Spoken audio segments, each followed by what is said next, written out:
서울에 있는 강남의 한 어떤 교회에서 직분자 부부가 담임 목사님을 찾아와서 상담하면서 저희 부부는 더 이상 가정생활을 하기가 어렵겠습니다 라고 말을 했습니다. 이제 그들을 함께 맞이하고 앉아서 아내가 한 30분 정도 이야기하는 것을 듣고 그 말이 끝났을 때 이번에는 남편이 한 20분 정도 이야기하는 것을 다 들었습니다. 아내는 단 한마디 이야기를 한 것입니다. 남편이 나의 마음을 너무나 몰라줍니다. 남편은 또 단 한마디를 한 것입니다. 아내가 나를 너무나 무시합니다. 이제 이 부부가 한번 상담을 하고 갔고 그 다음에 3번 정도 더 목사님과 함께 상담을 한 이후에 담임 목사님이 이렇게 권면했다고 합니다. 두 분의 생각이 너무나 차이가 큽니다. 하지만 이제 서로를 위해서 50%씩 양보하고 나머지 50%는 하나님 앞에 서로 함께 기도하며 채워가십시오. 확실히 하나님을 믿는 믿음의 세계는 상담에 있어서도 다른 면이 있고 차이가 날 수밖에 없습니다.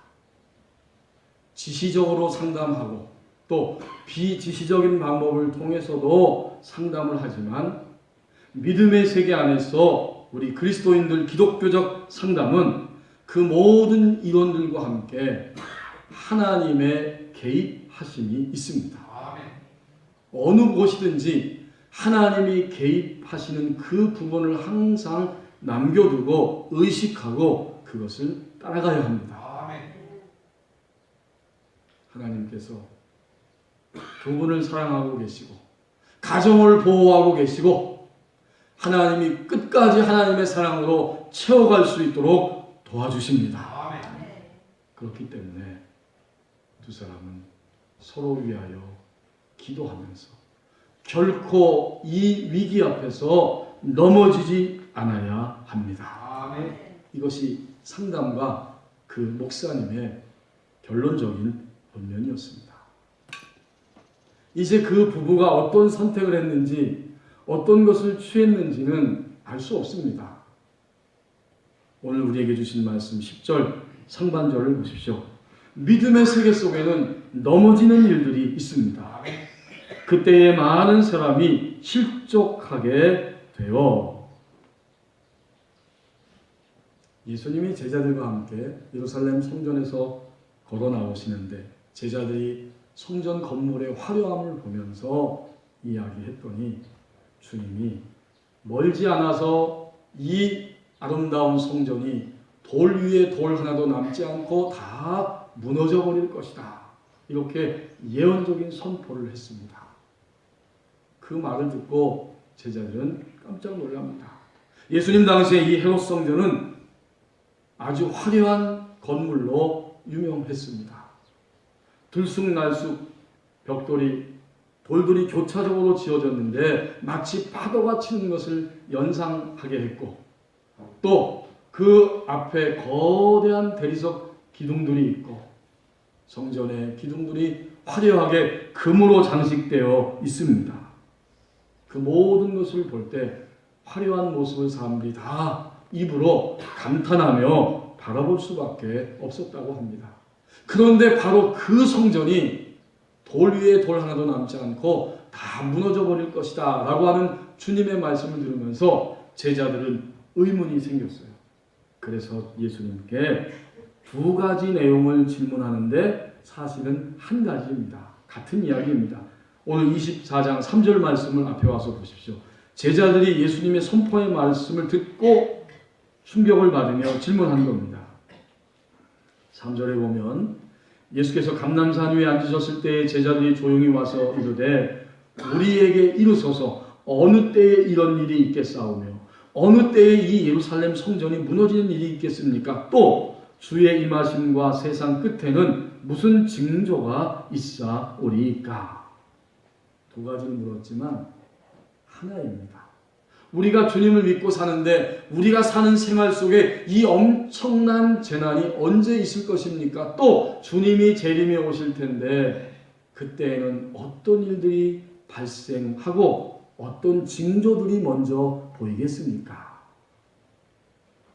오늘의 고난의 이야기, 내가 이 땅을 떠나기 전에 당하는 고난과 또 주님이 재림에 오실 때에 그 시간이 가까울수록 일어나는 모든 징조들이 도대체 무엇입니까?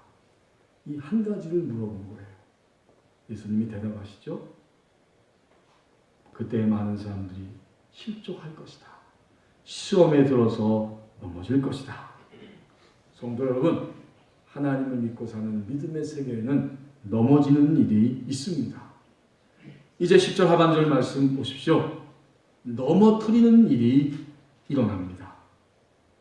서로 잡아주고 서로 미워하겠으며. 그러니까 이번에는 내가 믿다가 믿음 바깥으로 뛰쳐나가는 것이 아니라 나로 인해서 내가 다른 사람들을 넘어뜨리는 일입니다. 서로 잡아주고 서로 미워하는 행동이죠. 하나님을 믿는 것 때문에 박해받는 시기가 찾아왔습니다. 예수를 믿으면 박해받을 수밖에 없는 시기에 믿음을 지키다가 한 사람이 그만 넘어졌어요. 이제 넘어지고 보니까 그는 믿음을 박해하는 박해자의 앞자리가 되어서 동료 그리스도인들을 고발하며 그들을 죽음에 넘겨버리고 맙니다. 이 넘어뜨리는 거죠. 그런 상황 속에서 서로 잡아주고 서로 미워하는 마음이 싹트기 시작합니다. 이게 외부적인 박해죠. 지금도 여러분 가만히 보면 믿음을 박해하는 외부적인 박해도 있지만 그러나 교회 안에 내부적인 박해도 끊임없이 일어납니다.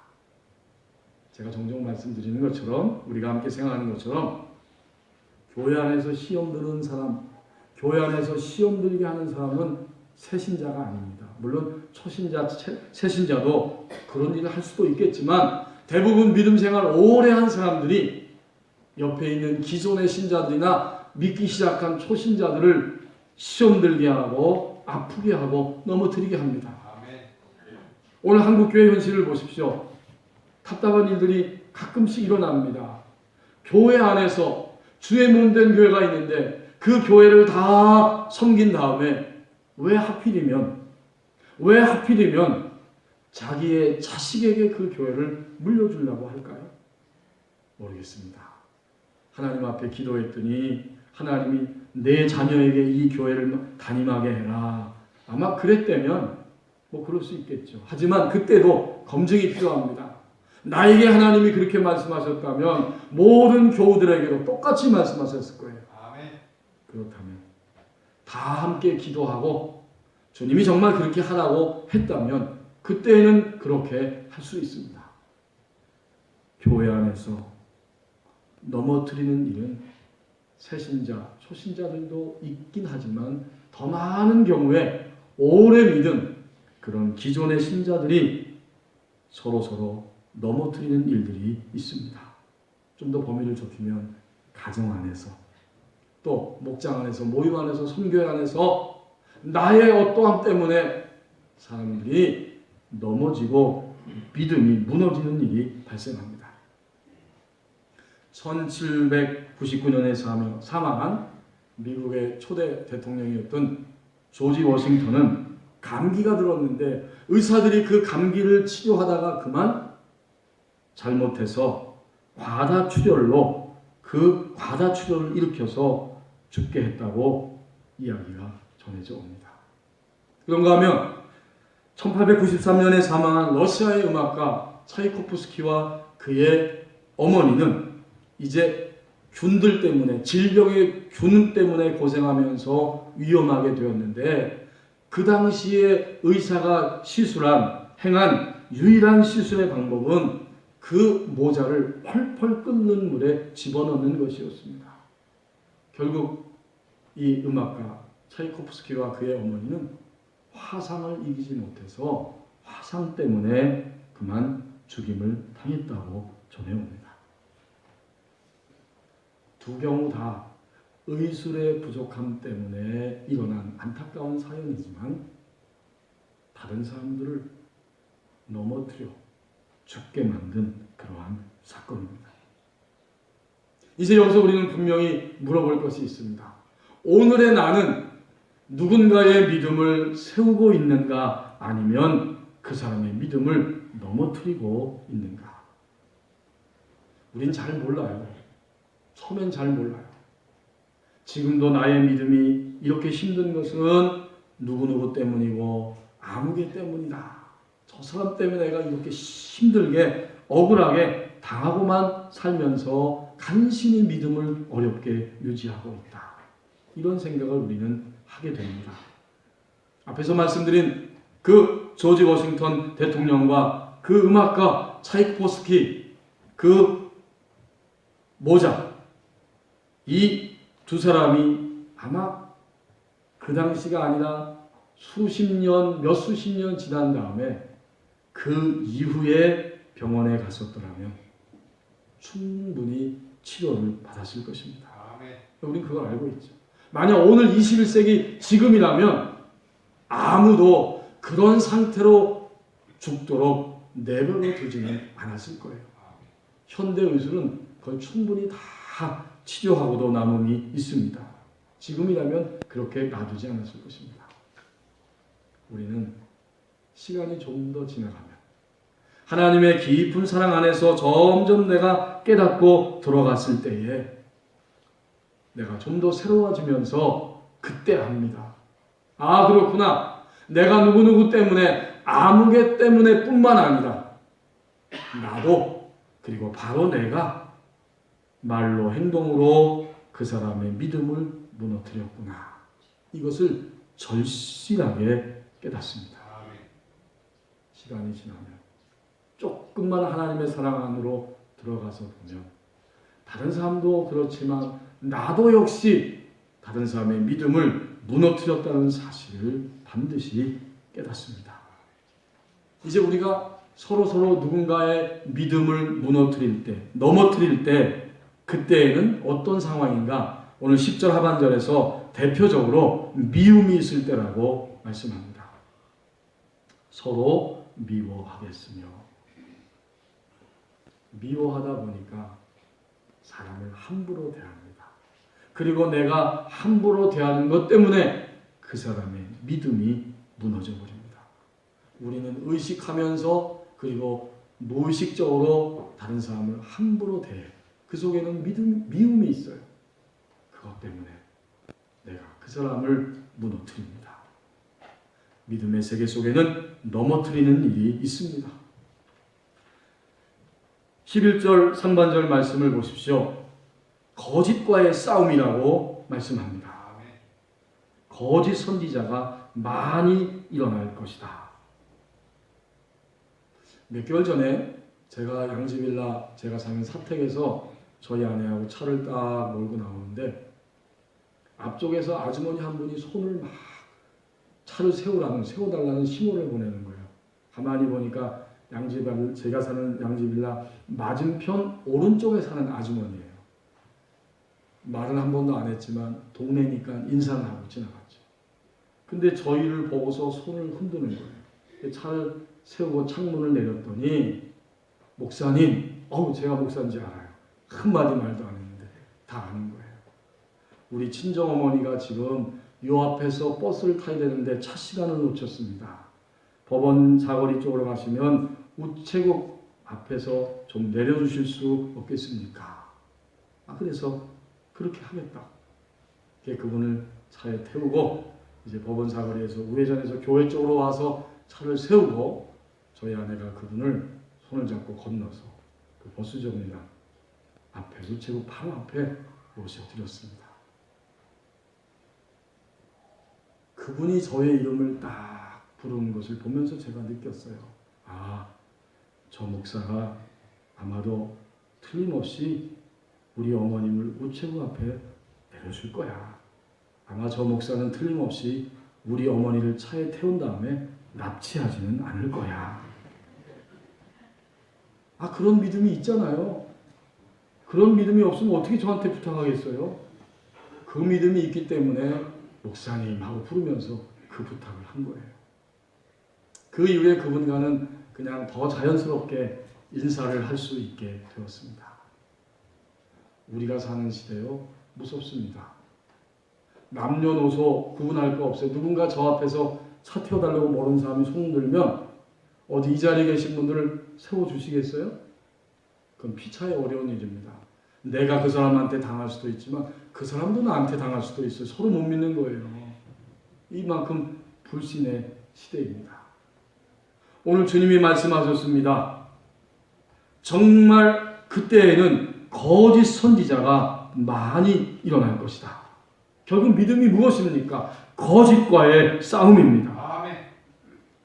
거짓으로 사람들을 잘못된 길로 이끌어갑니다. 여러분, 거짓 선지자가 하는 일이 뭔지 아세요?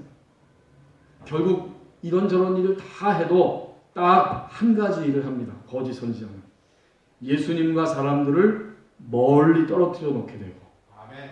마침내는 예수님을 떠나게 만드는 것입니다. 아멘. 이게 바로 거짓 선지자 하는 일들이에요. 요즘 우리나라의 어느 정당의 대통령 후보가 신천지와 연관됐다. 신천지 당원들이 막 그 속에 들어갔다. 이래가지고 어떤 뉴스에 떴죠. 실상이 어떤지 잘 모르지만 이 시대의 많은 거짓 선지자 가운데 가장 대표적인 거짓 선지자 집단이 있다면 신천지입니다. 아멘. 새하늘과 새 땅이 신천지를 추종하는 이만희 교주가 그 이끄는 신천지를 추종하는 신천지 추종자 14만 4천 명이 채워지면 이 한국당 신천지 본부가 있는 경기도 과천에 거기에 새하늘과 새 땅이 임한다. 그래서 신천지 추종자들이 그렇게 14만 4천 명을 채우기 위해서 목을 메고 달려드는 거예요. 그 숫자만 채워지면 이제 즉시 우리는 영생을 얻게 되고 그리고 우리가 왕노릇할 것이다. 이렇게 어리석은 교리를 가르치고 미혹하고 있는데 교수와 지식인, 학생, 주부 뭐 누구 할 거 없이 기존의 교인들이 많이 거기에 속아서 넘어가 버리고 말았습니다.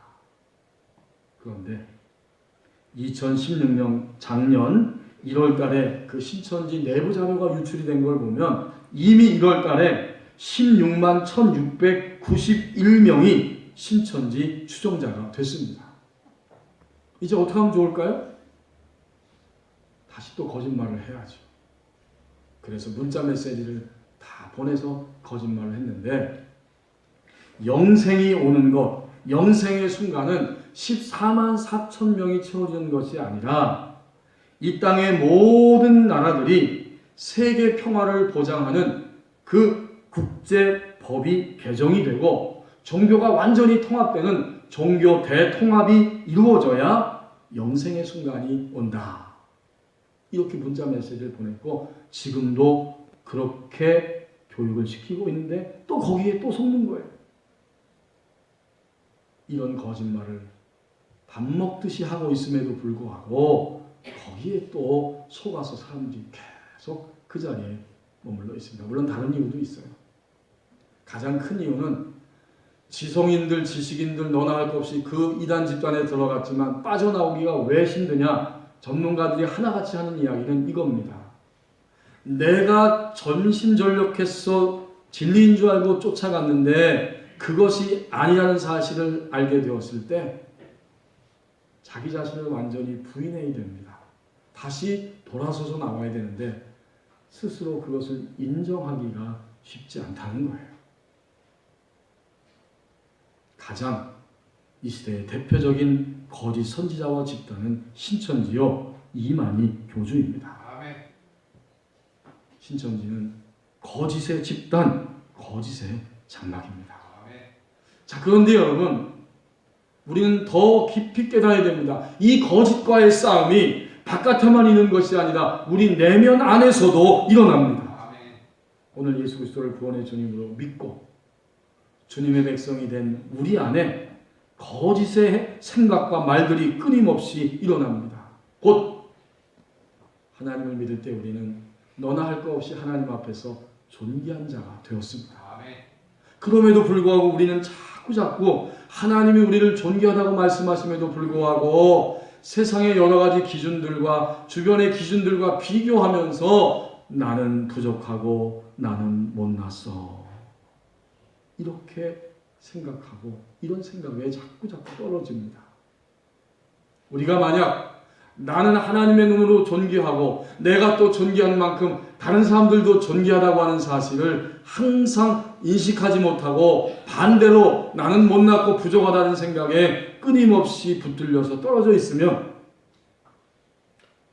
바로 그때 악한 영은 우리 안에 들어와서 그러한 생각에 끊임없이 머물러 붙잡혀 살 수밖에 없도록 우리를 공격하며 고착화시킵니다. 여러분, 이런 그림을 상상할 수 있습니다. 제니퍼라고 하는 10대 후반의 한 여성 자매가 있다고 칩시다. 그런데 그는 늘 나는 못났다. 나같이 못난 이는 없어. 이런 생각 속에 빠져 있는데 어느 날 보니까 목사님이 깊이 기도하시는 분인데 제니퍼의 마음에 그런 생각이 있다는 것을 발견했어요. 그래서 기도하면서 제니퍼를 부르고 그의 생각을 바꿔줍니다.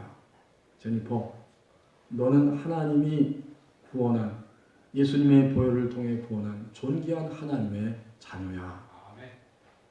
하지만 내가 계속해서 나는 못났어 라고 억눌려 있으면 그것은 정상적이지 않아. 너를 그렇게 억누르고 있는 생각에서 빠져나와야 돼. 하고 기도하면서 기도 중에 제니퍼 안에 누르고 있는 악한 영을 추궁하며 명령했습니다. 그랬더니 이 제니퍼의 입을 통해서 실토를 합니다. 악한 영이 그 안에서 실토하는 거죠. 제니퍼가 누구야? 라고 추궁했더니 그 안에서 말하기를 그녀는 매우 아름답고 하나님의 공주이지 라고 하는 목소리가 툭 튀어나오는 겁니다. 그 말을 듣는 순간 누가 제일 감격했겠습니까? 바로 제니퍼 자신입니다. 그래서 이 목사님이 부모님에게 물어봤어요. 그랬더니 평상시에도 자기의 딸이 항상 입에다가 달고 사는 이야기가 나는 못났어. 나같이 부족한 사람은 이 세상에 없을 거야. 이렇게 말하고 다녔다는 거예요. 어머니의 증언입니다. 하나님의 빛이 환하게 우리 안에 비칠 때 우리는 자기 자신에 대해서 스스로 거만하지도 않고 또 자기 자신에 대해서 열등감에 눌려서 그렇게 살아가지도 않습니다. 하나님의 빛은 중심을 잡게 하고 내가 하나님의 존귀한 백성이고 또 다른 사람들도 하나님의 존귀한 하나님의 형상을 가진 사람들이라고 하는 가장 정상적인 그런 눈으로 사람들을 바라볼 수 있습니다. 그때 균형이 잡히고 결코 평안을 빼앗기지 않습니다. 믿음의 세계는 믿음은 이런 외부적인 이단들과 우리 내면 안에서 끊임없이 일어나고 있는 거짓과의 싸움이라고 말씀합니다. 이제 마지막 부분 11절 하반절을 보십시오. 예수님처럼 승리할 수 있다고 말씀합니다. 많은 사람을 미혹하겠으며 지금 제자들이 예수님께 질문을 했습니다. 예수님, 믿음의 세계 속에는 우리가 사는 시대 동안에 그 예루살렘 성전이 무너질 수 있는 그러한 일들이 벌어질 수 있고 이 고난이 있다고 말씀하셨고 예수님이 재림에 오실 때에도 어려운 일들이 예상된다고 했는데 도대체 어떤 것입니까? 라고 구체적으로 질문을 던졌고 예수님은 다 알고 계시기 때문에 이렇게 대답을 하며 가르쳐주고 계십니다. 주님은 다 아시는 거예요. 12 제자들이 배반할 것도 아셨고 유대의 기득권층들이 예수님을 몰아세워서 재판에 넘기고 로마 총독 빌라도가 자신을 내어주어서 십자가에 못 박아 죽일 거라고 하는 사실도 알고 계셨고 주님은 어디까지 아셨어요? 십자가에서 죽음 이후에 3일 만에 다시 부활할 거라고 하는 사실도 아셨기 때문에 그것까지도 제자들에게 선포해 주셨습니다. 이제 예수님은 우리와 똑같은 인간으로 오셔서 인간의 몸을 가지고 사시면서 인간의 모형으로, 제가 가장 좋아하는 표현 가운데 하나가 바로 우리 교우들과 나누는 것이 그것입니다. 주님은 인간이신데 인간이라면 이렇게 살 수 있고 이렇게 살아야 된다라고 하는 인간의 모형으로 샘플로 오셔서 사셨어요. 그리고 마침내 죄와 죽음의 한계를 끊어내시고 새로운 인간의 생명의 삶을 우리 주님은 보여주셨습니다. 예수님은 그렇게 최후에 승리하신 거예요. 여러분, 주님이 승리하셨다고 하는 사실은 구체적으로 뭘까요? 아니, 도대체 주님이 십자가에서 죽으셨고 거기서 부활하셨는데 아직 부활절은 오지 않았어요. 절기적으로. 그렇다면 주님이 십자가에서 죽으시는, 오늘이 종려 주일이고 또 한 주간 주님이 십자가 지시기 위해서 고난을 당하시는 주간을 기념하는 그런 시즌을 우리가 지금 지나가고 있는데, 주님이 십자가 지신 게 왜 승리입니까? 예수님이 도대체 뭐가 승리했다는 것입니까? 주님이 십자가를 선택하고 그 길로 가시는 것이 승리라고 말할 때에는 바로 이것 한 가지입니다. 예수님은 이 땅에 인간으로 사시면서 마침내 하나님 아버지의 길을 가셨습니다. 그게 승리한 거예요. 오늘 우리 그리스도인들이 주님의 십자가를 많이 이야기하고 우리 성가대도 오늘 정말 십자가의 그 은혜로운 찬양을 우리에게 함께 대표적으로 들려줬습니다. 주님의 십자가의 의미는 다른 것이 아니에요. 십자가가 왜 어렵냐면 예수님처럼 내가 생각하고 판단하고 걸어가고 내가 해야 할 것들이 너무나 많이 있지만 그 모든 것들을 다 멈추고 아버지께서 가라고 하시는 그 길을 가는 것이 바로 십자가입니다. 아멘. 주님이 승리하셨다는 것은 아버지께서 원하시는 길을 선택하셨기에 승리한 것입니다. 아멘. 오늘 우리도 마찬가지. 우리가 예수님처럼 승리하는 것은 다 고난이 있다는 것을 알면서도, 사람들이 나를 유혹하고 미혹하고 배반한다는 것을 알면서도 주님은 아버지의 길이기 때문에 그 길을 가셔서 승리한 것처럼 우리도 그 길을 갈 때에 승리할 수 있습니다. 아멘. 저희 신학교 다닐 때 저희 동기가 이제 목회자, 저처럼 목사님이 됐는데 그 신학교 다니면서 작사 작곡한 노래가 있는데 우리 학우들 앞에서 한번 쭉 그 복음성가 찬양을 불렀습니다. 물끄러미라고 하는 그 제목의 복음성가입니다. 나를 조롱하는 당신을 위해 난 십자가를 집니다. 십자가에 달린 주님 생각하면서 나를 비웃는 당신을 위해 난 기도합니다. 십자가의 주님 생각하면서 너는 구세주 아닌가 외치는 그들을 주님은 물끄러미 바라보셨네. 십자가에서 내려오라 외치는 그들을 주님은 물끄러미 바라보셨네. 주님은 십자가에서 내려갈 수가 없죠. 사람들은 내가 메시아라면 너 십자가에서 내려와 봐. 그러면 믿을게. 하지만 주님은 물끄러미 그들을 바라보셨어요. 십자가에서 내가 죽는 것이 아버지의 길이기 때문에 잠잠히 묵묵히 사람들의 조롱과 비난을 들으시면서 묵묵히 바라보셨습니다. 그러니까 이 노래를 작사하고 작곡하고 우리 앞에서 부른 그 박희춘 목사님은 예수님이 승리하신 그 길이 무엇인지를 그때 이미 안 것입니다. 아멘. 여러분, 우리가 사실 주님을 믿으면서요, 우리는 이미 느끼고 깨달을 때가 있습니다. 우리 그리스도인들이 이 땅에 사는 것은 이미 모든 것에서 승리한 길을 가는 것이다. 미래적으로 완성될 하나님의 나라가 우리에게 다가오고 있고, 현재적으로 하나님의 나라를 성취하고 확장하면서 생명의 삶 속에 있는 바로 우리들이 그리스도인 하나님의 자녀라고 하는 사실을 알고 있습니다. 우리의 자아가 죽을 때 여전히 끊임없이 주인 노릇하고 있는 내 육신적인 자아가 깨지고 무너질 때에만 하나님이 주인이 되고 주도적으로 우리를 사용해 주실 수 있습니다. 그게 바로 온전한 자아예요. 육신적 자아에서 이제는 하나님이 주도하시도록 자신을 내어드릴 수 있을 때 온전한 자아가 되어지는 겁니다. 바로 그런 변화, 그런 성장, 그런 성숙 속에서 우리는 예수님처럼 계속해서 승리할 수 있습니다. 믿음의 세계 속에는 예수님처럼 승리할 수 있다고 말씀합니다. 여러분이 오늘 주보를 보십시오. 2017년에 들어와서 주보 하단에 항상 그림이 등장합니다. 아마 눈여겨보시는 분들도 많이 있을 거예요. 이 그림은 그날에 하나님이 주신 말씀을 늘 주목하게 하고 보여주는 바로 그러한 성화입니다. 전도사님이 매주 이 그림을 이제 찾아서 이 본문에 맞게 싣고 있는데, 오늘 그 그림은 순교자의 마지막 기도입니다. 초대교회 교우들이 예수님을 구주로 믿는 것 때문에 이제는 박해를 받아서 그 로마의 원형 경기장 안에 수많은 사람들 앞에서 조롱을 당하면서 사자에게 찢겨서 죽을 수밖에 없는 위협 앞에 있습니다. 마지막으로 그리스도인들은 함께 모여 기도하고 이제 주님께 가는 겁니다. 그 옆에는 사자가 으르렁거리며 대기하고 있습니다.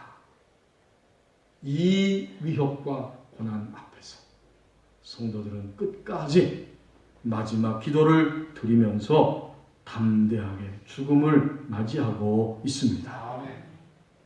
넘어지는 일이 있습니다. 넘어뜨리는 일이 있습니다.